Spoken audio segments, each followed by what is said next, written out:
सब प्लीज सुने सुने सुने। नंबर वन, जो मुल्क की यूनिवर्सिटीज और कॉलेजेस होते हैं, ये गौर से सुननी है मेरी बात आपने। जो मुल्क की पॉलिटिकल लीडरशिप वो हमेशा उस मुल्क की प्रीमियर इंस्टीट्यूशंस में बनी जाती है। ऑक्सफोर्ड और कैम्ब्रिज सदियों तक इंग्लैंड की पॉलिटिकल लीडरशिप, हर किस्म की लीडरशिप दो यूनिवर्सिटी से निकलती थी, ऑक्सफोर्ड और कैम्ब्रिज से। जितनी बेहतर तालीम उतने बेहतर लीडर। सो मैं आज आपको लीडरशिप के ऊपर बात करने आया हूं। सबसे पहले लीडरशिप आपको याद रखना होगा। अभी नहीं कि जो दुनिया की तारीख का सबसे बड़ा लीडर ना कभी आया है ना आ सकता उससे ज्यादा, वो हमारे नबी सल्लल्लाहु अलैहि वसल्लम थे। कभी भी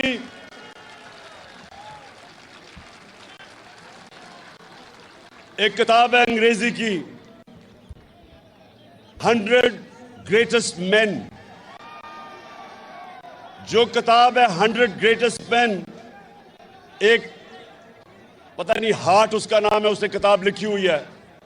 उसमें नंबर 1 जो दुनिया की तारीख का वो कहता है सबसे ग्रेट आदमी वो हमारे नबी सल्लल्लाहु अलैहि वसल्लम थे। और वो क्यों थे? हमें देखिए आप फ्यूचर लीडर्स हैं, और मैं आपको बेसिक लीडरशिप की क्वालिटीज देना चाहता हूं। और आपने भी नारे नहीं मारने, क्योंकि ये तो जैसा हो गया। मैं तो सोचा था कि मैं आपको तरबियत करके जाऊंगा यहां से। सो देखें, सुने जो हमारे नबी सल्लल्लाहु अलैहि वसल्लम ने पहली चीज मदीना के अंदर की, वो थी रूल ऑफ लॉ, कानून की बालादस्ती, इंसाफ, अदल। ये बुनियाद रखी थी उस माशरे की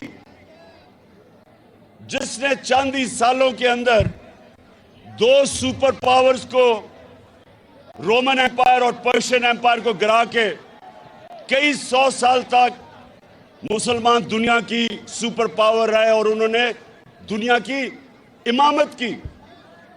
तो उसकी जो बुनियाद रखी गई थी वो रूल ऑफ लॉ पे थी।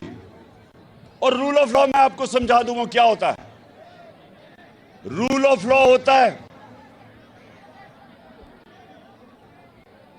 जो इंसान को, इंसान के माशरे को और जानवरों के माशरे को फर्क करता है। जानवरों के माशरे में रूल ऑफ लॉ नहीं होता। माइट इज राइट, जिसकी ताकत वो कानून के ऊपर, और कमजोर के लिए कोई प्रोटेक्शन नहीं होती। जानवरों के माशरे में, इंसानों के माशरे में हमेशा कानून के नीचे सब होते हैं, कोई कानून से ऊपर नहीं होता। तो जब एक कुरैश की लड़की ने चोरी की और वो लोग आ गए हमारे नबी सल्लल्लाहु अलैहि वसल्लम को कहते कि वो कुरैश की लड़की है, इसको सजा ना दें, तो उन्होंने कहा कि अगर मेरी बेटी भी चोरी करती तो उसको भी मैं सजा देता, कोई कानून के ऊपर नहीं। और फिर एडवर्ड्स कॉलेज, फिर सेकंड चीज ये याद रखें कि difference between a civilised society and a barbaric society is one. जिसको हमारे नबी सल्लल्लाहु अलैहि वसल्लम ने कहा कि तुम्हारे से पहले बड़ी कौमें तबाह हुई, जब एक कमजोर चोरी करता था तो वो जेल में, लेकिन जब ताकतवर चोरी करता था उसको पकड़ा नहीं जाता था, उसको एनआरओ मिल जाता था। 1500 साल पहले उन्होंने कह दिया, अभी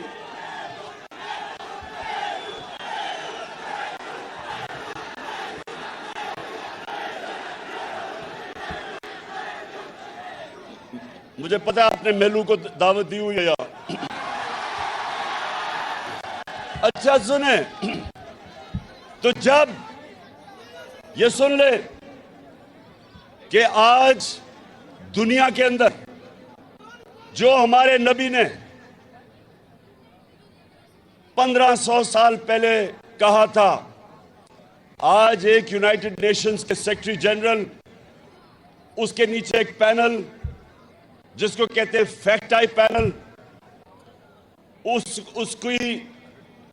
उसकी ड्यूटी लगी कि दुनिया में बताएं कि क्यों अमीर और गरीब मुल्कों के बीच में फासले बढ़ते जा रहे हैं। उस पैनल को कहा कि रिसर्च करो कि गरीब मुल्क क्यों गरीब होते जा रहे हैं और अमीर मुल्क क्यों अमीर होते जा रहे हैं। तो पैनल की फाइंडिंग ये थी कि गरीब मुल्क इसलिए गरीब हो रहे हैं, इसलिए नहीं कि वसाइल की कमी है, इसलिए गरीब हो रहे हैं कि वहां के जो रूलिंग एलीट, उनकी क़यादत, उनके पैसे वाले लोग एलीट, वो उनके मुल्क से पैसा चोरी करके मुल्क से बाहर भेजते हैं, ऑफशोर अकाउंट्स में भेजते हैं और उनका कानून को पकड़ता नहीं है। और जब ताकतवर या प्राइम मिनिस्टर या उसके मिनिस्टर जब वो मुल्क का पैसा चोरी करके बाहर भेजते हैं, मुल्क का दिवालिया निकल जाता है, मुल्क मकरूज हो जाता है, उस मुल्क में गुर्बत हो जाती है। तो अब जरा सुने, अभी एक पाकिस्तान सारी कौम के सामने आज, एडवर्ड्स कॉलेज सुनो, सारी कौम के सामने आज हमारे जो आने वाले दिनों में तबाही का रास्ता है वो आपके सामने आ रहा है कि बड़े बड़े डाकू जो चोरी करके इस मुल्क का पैसा बाहर ले गए थे, इनको एनआरओ दिया गया, इनको डील करके इनके केसेस खत्म किए गए। मेफेयर की अपार्टमेंट्स जो पैनामा पेपर्स के अंदर पकड़ी गई थी, अरबों रुपए की, लंदन के सबसे महंगे इलाके में जो 4 अपार्टमेंट्स, जिसके ऊपर जब मरियम से पूछा गया तो उसने कहा मेरे पास लंदन तो छोड़े पाकिस्तान में कोई प्रॉपर्टी नहीं है। और जब पैनामा में अपार्टमेंट्स पकड़ी गई तो उसका भाई हुसैन कहता अल्हम्दुलिल्लाह ये हमारी अपार्टमेंट्स और मरियम इसकी मालिका है। आज हमारे पाकिस्तान में अदालत में उसको बरी कर दिया। अब आज हम सारे सवाल पूछ रहे हैं,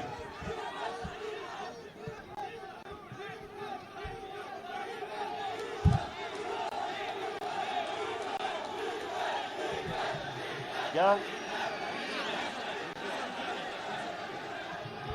डीजल ने नहीं बरी किया, अदालतों ने बरी किया है। और ये क्यों हुआ है, ये जरा गौर से सुने। एक मिनट खामोशी, ये आपके लिए बड़ा इंपॉर्टेंट है। आपका मुस्तकबिल तबाही की तरफ जा रहा है। अगर ये इसी तरह सारे बड़े बड़े डाकुओं के करप्शन के केसेस अरबों रुपए के माफ होते रहे तो आपका मुस्तकबिल है, कोई मुस्तकबिल नहीं है इस मुल्क में। मैं इसलिए आज आप अपने यूथ के सामने आया हूं, अपने नौजवानों के सामने, कि आप जिधर आज पाकिस्तान खड़ा है, सुनो, जिधर आज पाकिस्तान खड़ा है, पहले चोरी करके पैसा बाहर ले जाओ, मुशर्रफ फिर उसको 2008 में एनआरओ दे, वो वापस आ जाओ, 10 साल मुल्क को लूटो, 4 गुना कर्जा मुल्क के ऊपर चढ़ा दो और फिर डील करके एनआरओ लेके फिर वापस आ जाओ और फिर लूटो।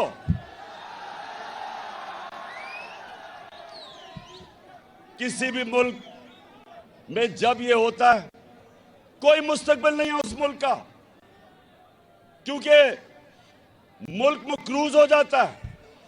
ये लोग इनके बच्चे अरबोपति बन जाते हैं। अब इन्होंने जो एनआरओ लिया है, ये सुने एडवर्ड्स कॉलेज, 1100 अरब रुपया, 1100 अरब रुपया जो इस कौम का चोरी हुआ था, वो माफ हो रहा है, वो सब माफ हो रहा है। चंद सौ लोगों की जेब में, चंद सौ लोगों की जेब में 1100 अरब रुपया चोरी का जाएगा और कौम आज पाकिस्तान की बदतरीन महंगाई में डूब रही है। कौम नीचे जा रही है, कर्जों में डूब रही है, महंगाई में डूब रही है, इकोनॉमी नीचे जा रही है और ये थोड़े से लोग 1100 अरब रुपया इनकी जेब में क्या। इसलिए मेरे पाकिस्तान के नौजवानों, सुन लो, स्टूडेंट्स, आपका मुस्तकबिल अगर ये होता रहा, इस मुल्क में कानून इन्होंने क्या बनाया है, ये सुने जरा, 2 चेंजेस किया इन्होंने कानून के अंदर। एक चेंज किया है कि कोई बाहर से इंफॉर्मेशन आए, मसलन किसी का पैसा बाहर पड़ा हो चोरी का और बाहर से पैसा आए, तो वो एडमिसिबल नहीं है। इसका मतलब कोई इंफॉर्मेशन बाहर से आए, इन्होंने कानून पास अपने आप को बचाने के लिए किया है कि वो एडमिसिबल नहीं है। और दूसरा, सारी दुनिया में व्हाइट कॉलर क्राइम पकड़ने के लिए अगर मैं गवर्नमेंट में हूं, मेरे सासे मेरी आमदनी से बहुत बढ़ गए हैं, तो मेरी जिम्मेदारी होती है बताए कि किधर से पैसा आया। इन्होंने वो कानून चेंज कर दिया। अब इनको पता है कि ये सारे जो 4 अरबों रुपए के महल्लात लंदन में, इनको पता है ये शरीफ खानदान के हैं, लेकिन ये कह रहे हैं नैब को कि तुम साबित करो कि इनके, वो कर ही नहीं सकते। इसका मतलब कि व्हाइट कॉलर क्राइम पकड़ी जा ही नहीं सकती। इसका मतलब कि पाकिस्तानियों को एक पैगाम दिया है कि अगर डाका मारना है तो बड़ा डाका मारो, छोटा चोर सिर्फ पकड़ा जाएगा, बड़ा डाकू यहां नहीं पकड़ा जाएगा। और आज मैं इस मुल्क के जो मुहाफिज हैं, मैं आज उनसे सवाल पूछता हूं, मैं उनसे सवाल पूछता हूं कि क्या अगर डाकू एक घर को लूट रहे हो तो क्या चौकीदार कह सकता है कि मैं न्यूट्रल हूं?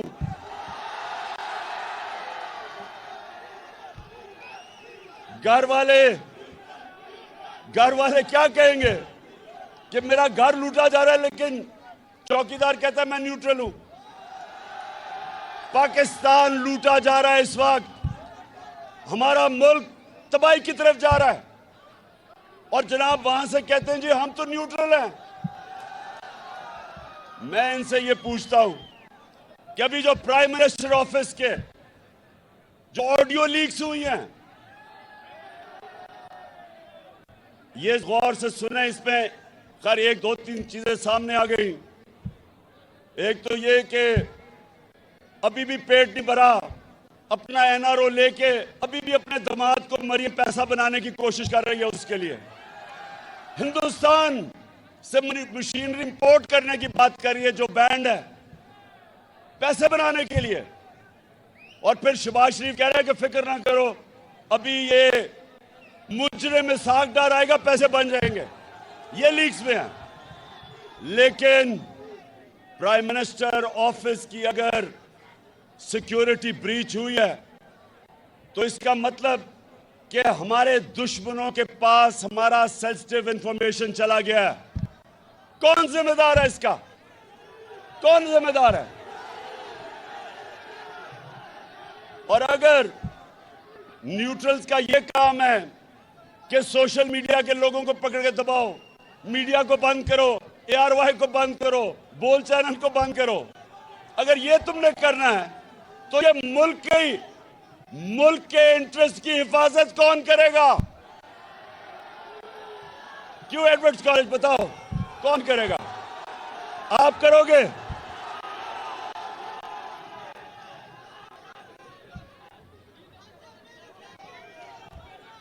तो एडवर्ड्स कॉलेज, मैं ये चाहता हूं, ये अपने ज़हन में डाल लो, जब भी कोई कहना कि मैं सियासी नहीं हूं, जब भी वो कोई कहे कि मैं गैर सियासी हूं, तो ये समझ रहा हूं कि उसमें और जानवर में कोई फर्क नहीं है।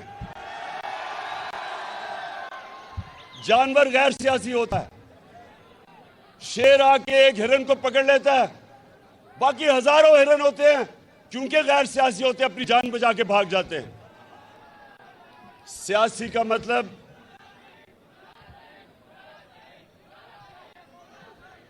एरिस्टोटल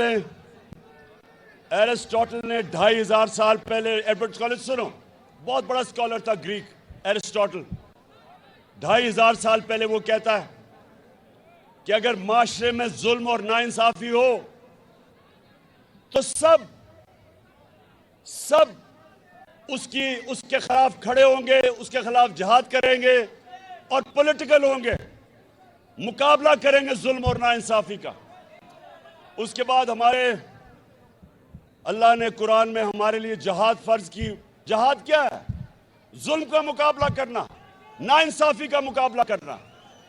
जो माशरा जुल्म और नाइंसाफी के खिलाफ नहीं खड़ा होता, उस माशरे में और भेड़ बकरियों में कोई फर्क नहीं होता। हुक्म है ऊपर वाले का कि इस तरह की जब नाइंसाफी हो तो सब शहरी उसके सामने खड़े हों, और जब आप जुल्म का मुकाबला करते हैं, जुल्म खत्म हो जाता है।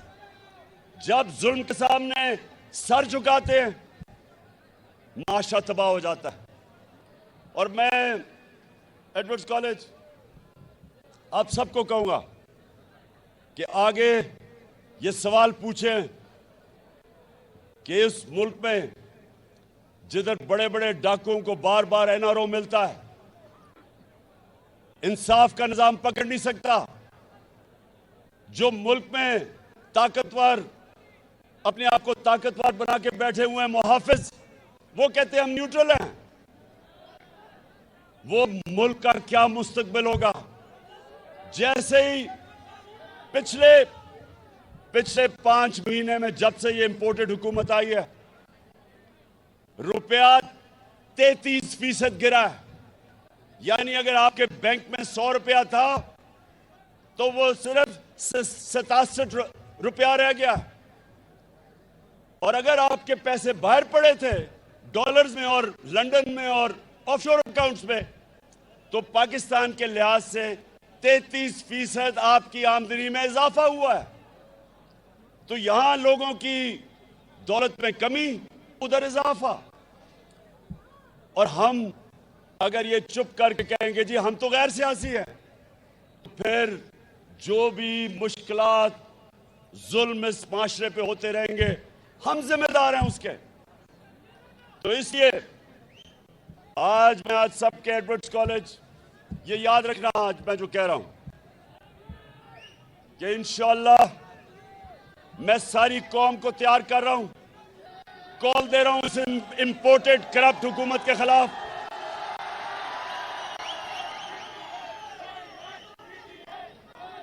मुझे अगर अकेले भी निकलना पड़े मैं इनके खिलाफ निकलूंगा। ना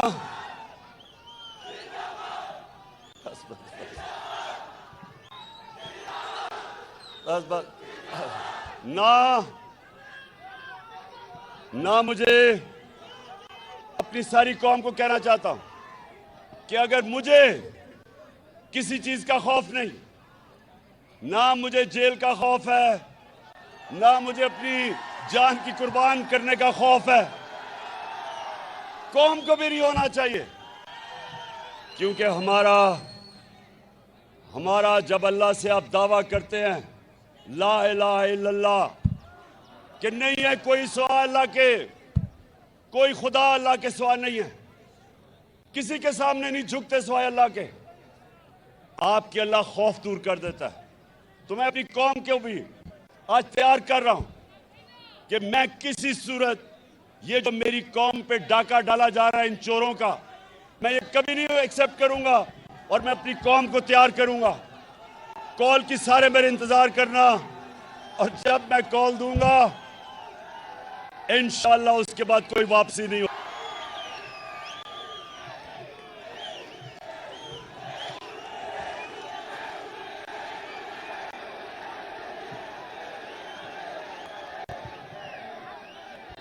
अच्छा, आखिर में एडवर्ड्स कॉलेज, मैं चाहता हूं कि आप मेलू को भी दावत दें और डीजल को भी।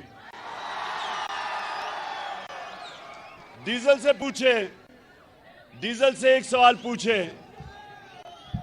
कि अल्लाह तो हमें वाज़े तौर पे कुरान में हुक्म देता है अमर बिल मारूफ, अच्छाई के साथ खड़े हो और बुराई के खिलाफ खड़े हो, तो तुम डीजल साहब चोरों के साथ कैसे खड़े हो गए हो? और मेलू से पूछो कि मेलू तुम्हारा तो जो बड़े थे वो बादशाह खान था, एक बड़ा लीडर था, तुम ये किधर जाके एक मुजरिम, एक सजा याफ्ता नवाज शरीफ के चेले बन गए हो? पूछे उससे। और एडवर्ड्स कॉलेज, मैं आप सबको आखिर ये कहता हूं, आपने बनना है फ्यूचर लीडर्स और आपने हमेशा इंसाफ के साथ खड़ा होना है, जुल्म का मुकाबला करना है, हमेशा आपने अच्छाई के साथ, अमर बिल मारूफ, अच्छाई के साथ खड़ा होना है,